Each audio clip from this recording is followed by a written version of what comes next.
سورۃ البقرہ آیت نمبر 177۔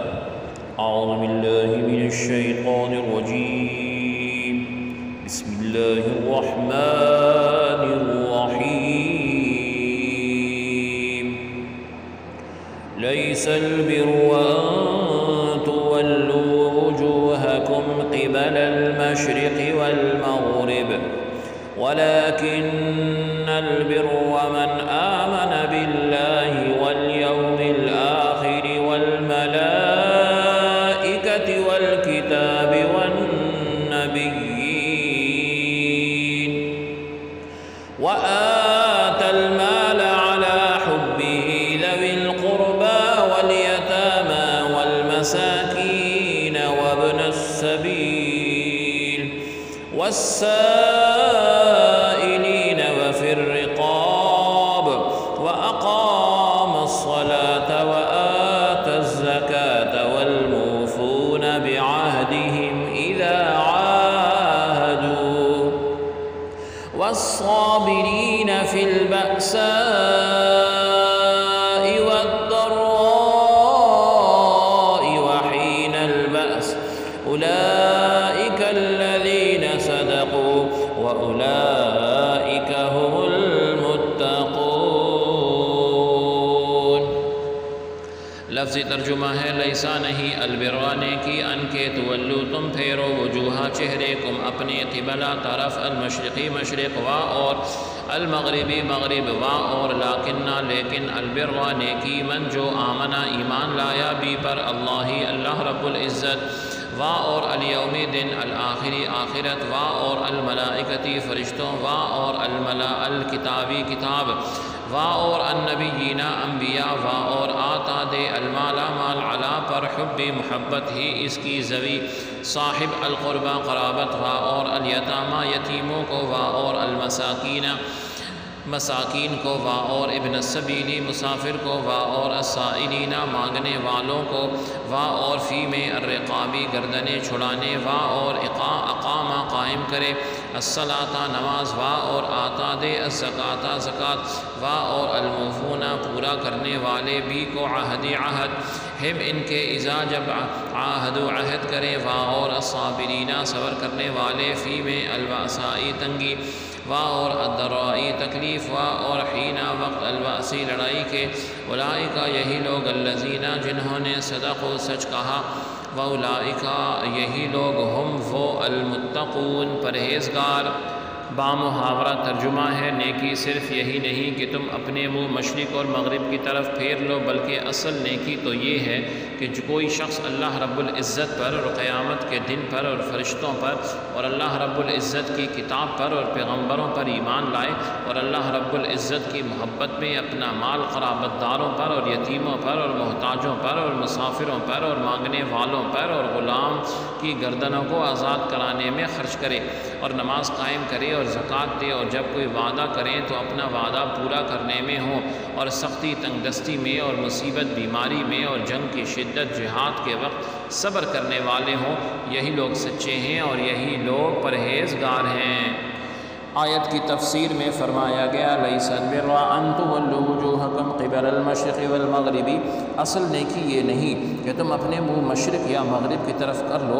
مفسرین نے اس آیت کا خاص شان نزول بیان کرنے کے بعد فرمایا ہے کہ یہ خطاب اہل کتاب اور مؤمنین سب کے بارے میں ہے، اور معنی یہ ہیں کہ صرف قبلے کی طرف منہ کر لینا اصل نیکی نہیں، جب تک عقائد درست نہ ہو اور دل اخلاص کے ساتھ رب قبلہ کی طرف متوجہ نہ ہو۔ یہ بات بھی ذہن میں رکھنی چاہیے کہ ضروری اعمال کو بجا لاتے ہوئے اور دوسروں کے عمل کو حقیر اور معمولی نہ سمجھتے ہوئے کسی خاص عمل کو زیادہ رغبت، محبت اور کثرت کے ساتھ کرنا تو درست ہے اور اس میں کوئی حرج نہیں، لیکن ضروری عمل مثلاً فرائض ہیں، واجبات ہیں، ترک کرنے کی صورت میں یا اپنے عمل اور طریقے کے علاوہ دوسروں کے عمل اور طریقے کو حقارت کی نگاہ سے دیکھتے ہوئے کسی ایک عمل کو ہی اچھا سمجھنا سراسر باطل اور غلط ہے۔ مثلا ایک آدمی روزوں کی کثرت تو کرتا ہے تو وہ روزے نہ رکھنے والوں کو حقیر نہ سمجھے، یوں ہی ذکر و درود کی کثرت کرنے والا تبلیغ دین میں مشغول آدمی کو کمتر نہ سمجھے، یوں ہی واعظ و نصیحت کرنے والا تحریر و تصنیف اور تدریس سے دین کی خدمت کرنے والے کو کم تر نہ سمجھے۔ یہودیوں کا رد اسی وجہ سے بیان کیا گیا ہے کہ ایمان صحیح اور عمل صالح کی طرف تو آتے نہ تھے، یہ لوگ نہیں آتے تھے، ایمان نہیں لاتے تھے، بلکہ الٹا رشوت، حرام خوری، سود فیصلہ کرنے میں نا انصافی، بغض اور کینہ اور دیگر گناہوں میں تو دلیر تھے، اور قبلے کے مسئلے میں حق بات معلوم ہونے کے باوجود بلا وجہ جھگڑتے تھے۔ یہ یہود اور ایک خاص قبلے والا ہونے کو کافی سمجھتے تھے۔ آیت سے معلوم ہوا کہ اعمال سے ایمان مقدم ہے، پہلے ایمان لاؤ پھر نیک عمل کرو، کیونکہ جڑ شاخوں سے پہلے ہوتی ہے۔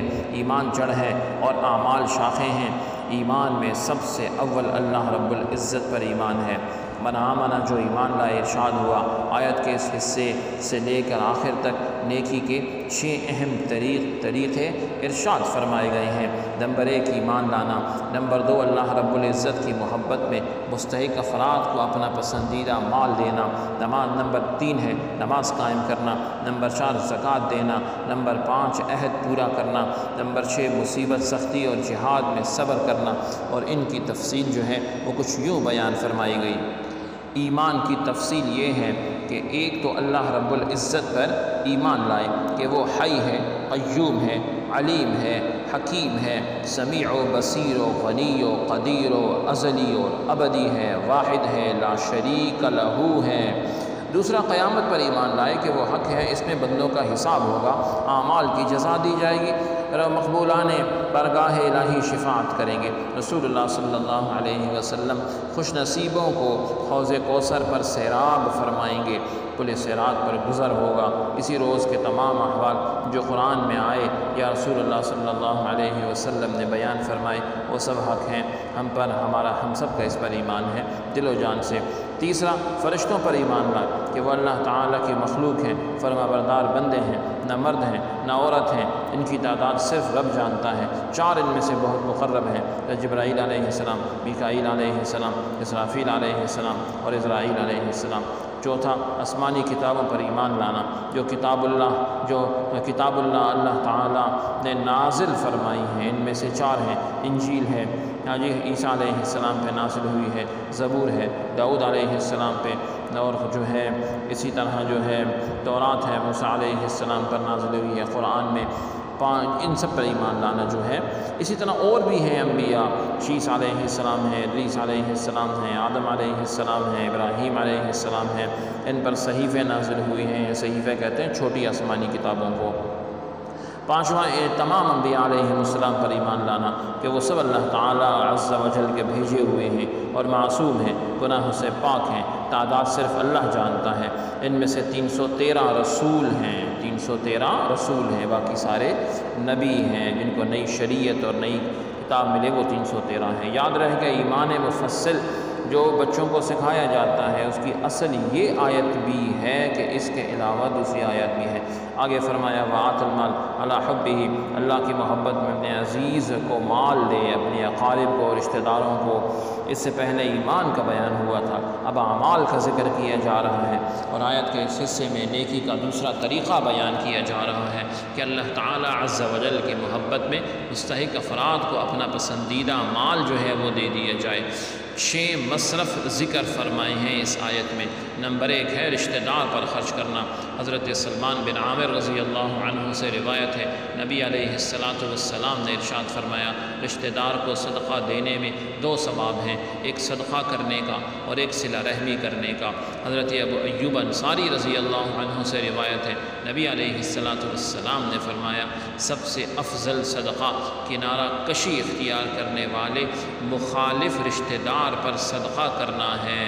جو آپ سے ایک طرف ہو جائے، آپ کا مخالف ہو، آپ اس پہ خرچ کریں گے تو افضل صدقہ ہے یہ۔ نمبر 2 ہے یتیموں پر خرچ کرنا۔ جس نابالغ شخص کے باپ کا انتقال ہو چکا ہو اسے یتیم کہتے ہیں۔ حضرت سہل بن سعد رضی اللہ عنہ سے روایت ہے، رسول اللہ صلی اللہ علیہ وسلم نے ارشاد فرمایا جو شخص یتیم کی کفالت کرے، وہ اور وہ دیکھ بھال یعنی کفالت کرنے والا دونوں جنت میں اس طرح ہوں گے کہ آپ صلی اللہ علیہ وسلم نے کلمے کی انگلی اور بیچ کی انگلی سے اشارہ کیا اور دونوں انگلیوں کے درمیان تھوڑا سا فاصلہ کر کے بتایا کہ ہم ایک جیسے ہوں گے۔ نمبر 3 ہے مسکینوں پر خرچ کرنا۔ حضرت ابو ہریرہ رضی اللہ عنہ سے روایت ہے، رسول اللہ صلی اللہ علیہ وسلم نے ارشاد فرمایا، مسکین وہ نہیں جو لوگوں کو میں گھومتا ہے اور ایک لقمہ یا 2 لقمے اور ایک کھجور یا 2 کھجوریں لے کر چلا جاتا ہے۔ صحابہ رضی اللہ عنہم نے عرض کی، یا رسول اللہ صلی اللہ علیہ وسلم پھر مسکین کون ہے؟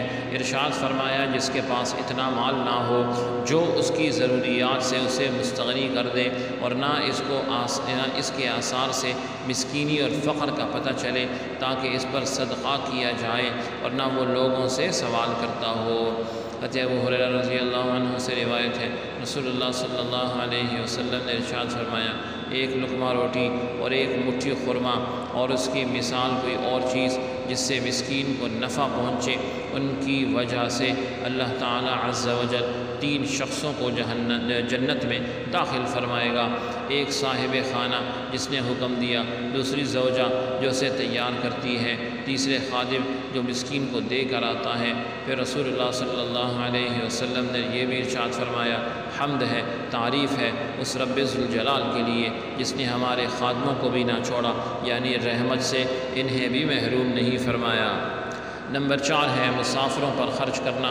حضرت ابو ہریرہ رضی اللہ عنہ سے روایت ہے کہ آپ علیہ السلام نے ارشاد فرمایا، مومن کو اس کے عمل اور نیکیوں سے مرنے کے بعد یہ چیزیں پہنچتی رہتی ہیں: علم جس نے اس کی تعلیم دی اور اشاعت کی، نیک اولاد جسے چھوڑ کر مرا، یا مصحف جسے میراث میں چھوڑ دیا قرآن پاک، یا مسجد بنائی، یا مسافر کے لیے مکان بنا دیا، نہر جاری کر دی، یا اپنی صحت اور زندگی میں اپنے مال میں سے صدقہ نکال دیا جو اس کے مرنے کے بعد اس کو ملے گا۔ نمبر 5 ہے سائلوں کو دینا۔ یاد رہے کہ صرف اس سائل کو اپنے مال دے سکتے ہیں جسے سوال کرنا شرعی طور پر جائز ہو، جیسے مسکین ہے، جہاد ہے، علم دین حاصل کرنے والے افراد ہیں، اور جسے سوال کرنا جائز نہیں اور اس کے سوال پر اسے دینا بھی جائز نہیں اور دینے والا گناہگار ہوگا۔ البتہ بعض لوگوں کو سوال کرنا جائز نہیں ہوتا لیکن ضرورت مند ہوتے ہیں اور انہیں بغیر مانگے دینا جائز ہے، جیسے فقیر ہے۔ حضرت مفتی امجد علی اعظمی رحمۃ اللہ علیہ فرماتے ہیں کہ آج کل یہ عام بلا پھیلی ہوئی ہے کہ اچھے خاصے تندرست چاہیں تو کما کر اوروں کو کھلائیں، لیکن انہوں نے اپنے وجود کو بیکار قرار دے رکھا ہے۔ کون محنت کرے، مصیبت جھیلے، بے مشقت جو مل جائے اور تکلیف کیوں برداشت کرے؟ ناجائز طور پر سوال کرتے اور بھیک مانگ کر پیٹ بھرتے ہیں، اور بہت سے ایسے ہیں کہ مزدوری تو مزدوری، چھوٹی موٹی تجارت کو جو ہے وہ برا سمجھتے ہیں، اور بھیک مانگنا کی حقیقتاً ایسوں کے لیے بے عزتی اور بے غیرتی ہے۔ اس کو جو ہے عزت سمجھتے ہیں، بڑا اچھا کام سمجھتے ہیں کہ مفت کے پیسے آتے ہیں۔ بہت سارے تو جو ایسے بھی ہیں جو بھیک مانگنے کو پیشہ بنا رکھا ہے، گھر میں ہزاروں روپے ہوتے ہیں، سود کا لین دین کرتے ہیں، زراعت وغیرہ کرتے ہیں، لیکن بھیک مانگنا نہیں چھوڑتے۔ ان سے کہا جاتا ہے تو جواب دیتے ہیں کہ یہ ہمارا پیشہ ہے۔ واہ صاحب واہ، کیا ہم اپنا پیشہ چھوڑ دیں؟ حالانکہ ایسوں کو سوال حرام ہے، اور جسے اس کی حالت معلوم ہو اسے جائز نہیں کہ ان کو دے۔ نمبر 6 ہے گردنیں چھڑانے میں خرچ کرنا۔ گردنیں چھڑانے سے غلاموں اور لونڈیوں کو آزاد کرنا مراد ہے۔ حضرت ابو ہریرہ رضی اللہ عنہ بیان فرماتے ہیں کہ آپ علیہ السلام نے ارشاد فرمایا، جو مسلمان مرد کسی مسلمان مرد کو آزاد کرے گا، اللہ تعالیٰ عز و جل غلام کے ہر عضو کے بدلے آزاد کرنے والے کے ہر عضو کو جہنم سے نجات دے گا۔ حضرت سعید بن مرجانہ رضی اللہ عنہ کہتے ہیں کہ میں نے حضرت ابو ہریرہ رضی اللہ عنہ سے یہ حدیث سنی، اور میں نے جا کر اس کا ذکر حضرت علی بن حسین رضی اللہ تعالی عنہما سے کیا، تو انہوں نے اپنے ایک ایسے غلام کو آزاد کر دیا جس کی حضرت عبداللہ بن جعفر رضی اللہ عنہما 10,000 درہم یا 1,000 قیمت دے رہے تھے۔ یہاں اس بات کا خیال ضروری ہے کہ اگر صدقات واجبہ ہوں تو اس کے دیگر احکام کا بھی خیال رکھنا ضروری ہے۔ پھر اللہ تعالیٰ عز و جل کی راہ میں رضا الہی کی خاطر پیارا مال دینا چاہیے، نیز زندگی اور تندرستی میں دے جب خود اسے بھی مال کی ضرورت ہو، کیونکہ اس وقت مال زیادہ پیارا ہوتا ہے جب انسان کو ضرورت ہو اور اللہ کی راہ میں دیتا ہے۔ اسی لیے اللہ تعالیٰ نے سورہ دہر آیت نمبر 8 اور 9 میں ارشاد فرمایا ہے، اعوذ باللہ من الشیطان الرجیم، بسم اللہ الرحمن الرحیم، وَيُطْعِمُونَ الطَّعَامَ عَلَىٰ حُبِّهِ مِسْكِينًا وَيَتِيمًا وَأَسِيرًا إِنَّمَا نُطْعِمُكُمْ لِوَجْهِ اللَّهِ لَا نُرِيدُ مِنْكُمْ جَزَاءً وَلَا شُكُورًا۔ ترجمہ ہے، اور وہ اللہ رب العزت کی محبت میں مسکین اور یتیم اور قیدی کو کھانا کھلاتے ہیں اور کہتے ہیں کہ ہم تمہیں خاص اللہ رب العزت کی رضا کے لیے کھانا کھلاتے ہیں، ہم تم سے کوئی بدلہ یا شکریہ نہیں چاہتے۔ اور ارشاد فرماتا ہے، لن تنالوا البر حتى تنفقوا مما تحبون۔ ترجمہ ہے، تم ہرگز بھلائی کو نہیں پا سکو گے جب تک راہ خدا میں اپنی پیاری چیز خرچ نہ کرو۔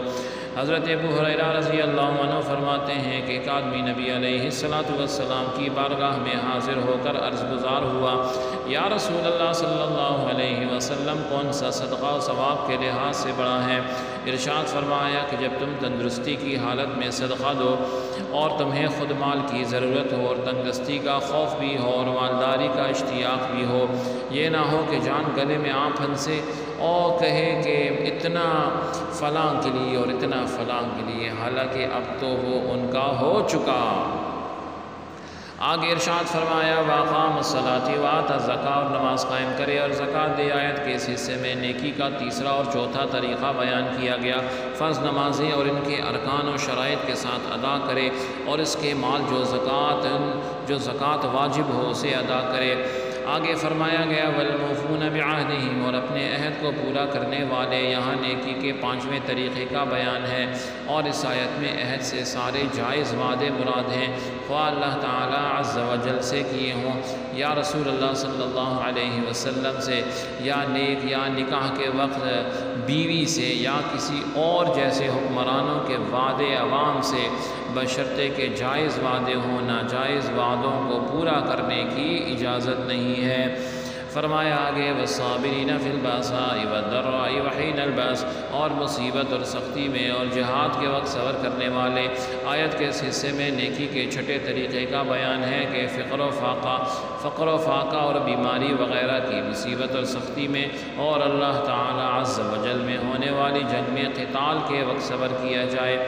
یاد رہے کہ آیت میں صبر کے چند مقامات بیان ہوئے ہیں، ان کے علاوہ بھی صبر کے بہت سے مقامات ہیں۔ نیز صبر کے فضائل سورہ بقرہ کی آیت نمبر 153 میں گزر چکے ہیں۔ اولئک الذین صدقوا واولئک هم المتقون۔ تو یہ آخری ارشاد ہے، یعنی صحیح عقائد، یہی لوگ سچے ہیں اور یہی پرہیزگار ہیں، اس کا ترجمہ ہے، یعنی صحیح عقائد رکھنے والے اور نماز اور زکوٰۃ اور صدقات والے، عامل اور صبر کے عادی اور وعدے کے پابند اور نیک اعمال کرنے والے ہی اپنے دعوے ایمان میں مکمل طور پر سچے ہیں، جو کفر اور دیگر تمام گناہوں سے بچنے والے ہیں۔ اللہ رب العزت ہمیں بھی اپنے ایمان کا دعویٰ پرکھنے کی توفیق عطا فرمائے اور استقامت نصیب فرمائے۔ سبحانک اللہم و بحمدک، اشہد ان لا الہ الا انت، استغفرک و اتوب الیک۔ وصلی اللہ تعالی علی خیر خلقہ محمد وعلی آلہ واصحابہ اجمعین برحمتک یا ارحم الراحمین۔